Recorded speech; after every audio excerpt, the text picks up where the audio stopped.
Mataas ba cholesterol ninyo? Mahilig kayo kumain ng matataba? Nakunan ba kayo ng blood test na mataas ang total cholesterol, LDL, bad cholesterol, o yung triglyceride ninyo? So, tuturo natin yung mga tips para bumaba ang cholesterol at yung mga bawal gawin. At senyales na rin. So, yan. Basically, gagawin natin mamaya. Ano yung mga bawal din? Ituturo natin mamaya. 1 to 10. Pag mataas ang cholesterol, ganito nangyayari. Ito yung artery natin. Okay? Pwede yan artery sa puso, artery sa paa, artery sa utak. Pag bata pa tayo, malinis yung artery, walang barado, ang ganda ng daloy ng dugo. Pag tumatanda, may konti ng cholesterol dyan. Pag malakas kumain ng matataba, mamantika, naninigarilyo, may diabetes, ayan, mas barado na. Pero dadaloy pa rin yung dugo. Pag ganito nakabara, sobra na bara, parang ganyan na yan, heart attack na yan. Yan ang delikado. Ano ang komplikasyon ng high cholesterol? Kinakatakot natin. Maraming komplikasyon.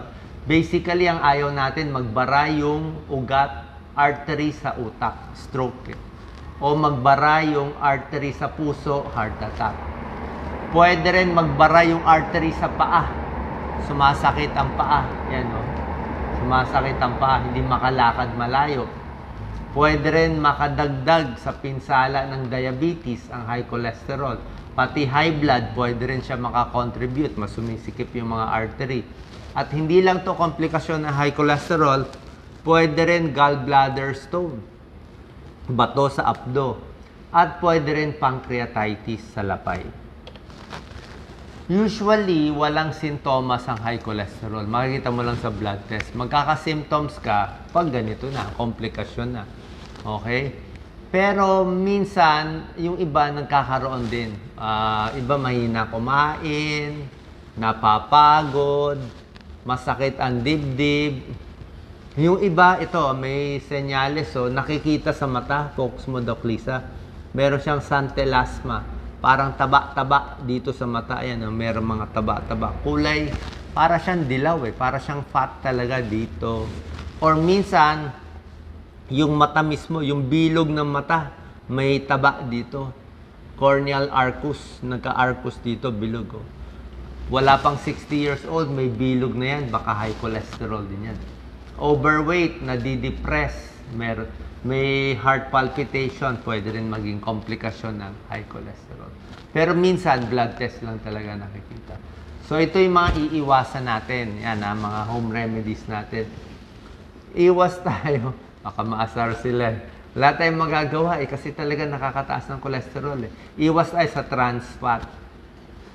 Trans fat, nagpapataas ng bad cholesterol. Trans fat, prito Prito, fast food. Ayan, puro trans fat. Merong trans fat, ito, gamit ng partially hydrogenated oils. Mache-check sa food label kung mataas siya sa trans fat. Margarine, mataas din sa trans fat.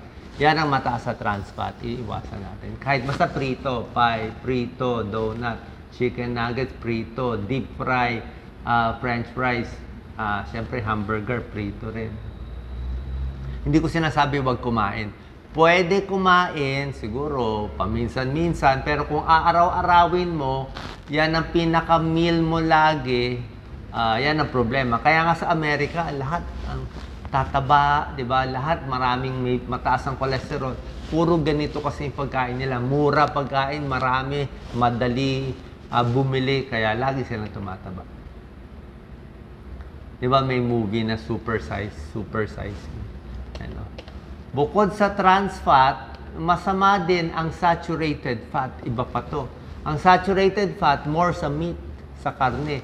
Sa baboy, sa baka, sa mga sausage, sa chorizo, yan, ang mga preserved, may nitrites pa yan. Maalat pa masyado yan. High salt, hindi maganda sa high blood. So ito yung sinasabi ko, trans fat, iwas tayo. Fast food, frozen pizza, margarine, baked goods, processed foods. Saturated fat, mainly mga meat. Ito yung maganda, unsaturated fat. Sa gulay, avocado, mani, olives, tsaka gulay.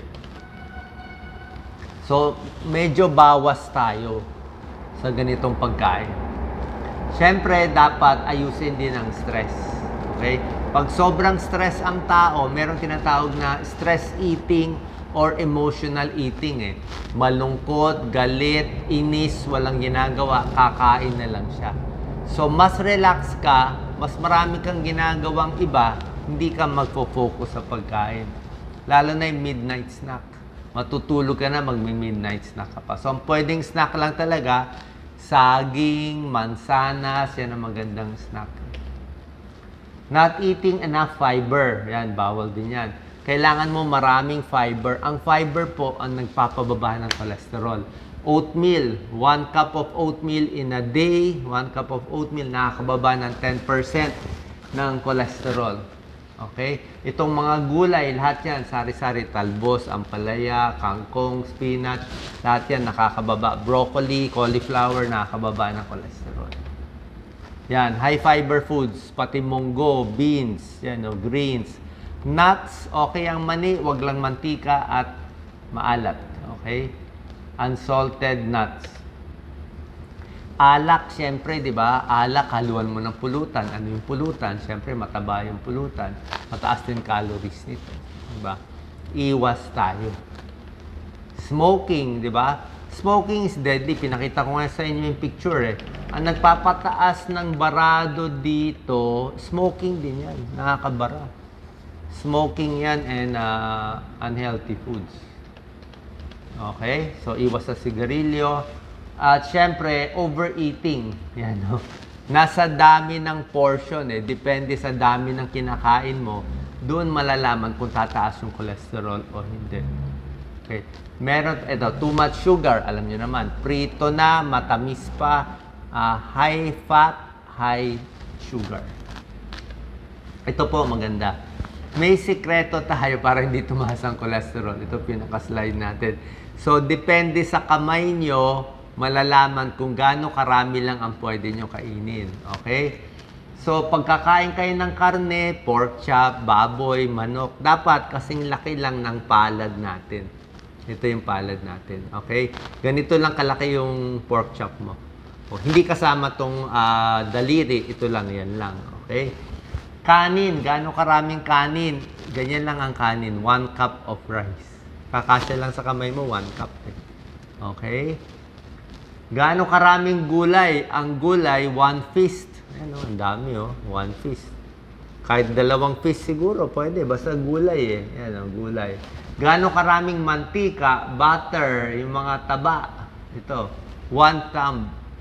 Actually, medyo marami itong 1 thumb na oil. Siguro baka ito lang yung thumb Ito lang, kalahati lang. Sa iba, nakita ko kalahati lang Pero ito, pinagbigyan niya buong thumb. So, ganyan lang karami dapat ang kinakain natin. Kung gusto nyo kumain, yung mga malalaking lalaki, malaki ang kamay, malaki kakainin. Mga bata, maliit ang kamay, mas maliit. Pero syempre, may exception to. Kung kayo ay heavy worker, nagbubuhat, pwede naman mas marami. Number 8, bawal umupo ng matagal, 'di ba? Dapat lakad-lakad, 'di ba? Lagi ko sinasabi, lakad-lakad para hindi pumanaw. Kasi pag laging nakaupo, poor circulation, papangit ang buto, pangit sa varicose veins, sasakit ang likod, lalambot ang tiyan, digestion, hindi maganda, maipit yung mga bituka. 'Di ba? May tips nga paano maglalakad more. Ito maganda Bawat ito, Doc Lisa, pwede mo focus. Pwede mo iset yung cellphone mo. Every 45 minutes, lakad na, tayo na.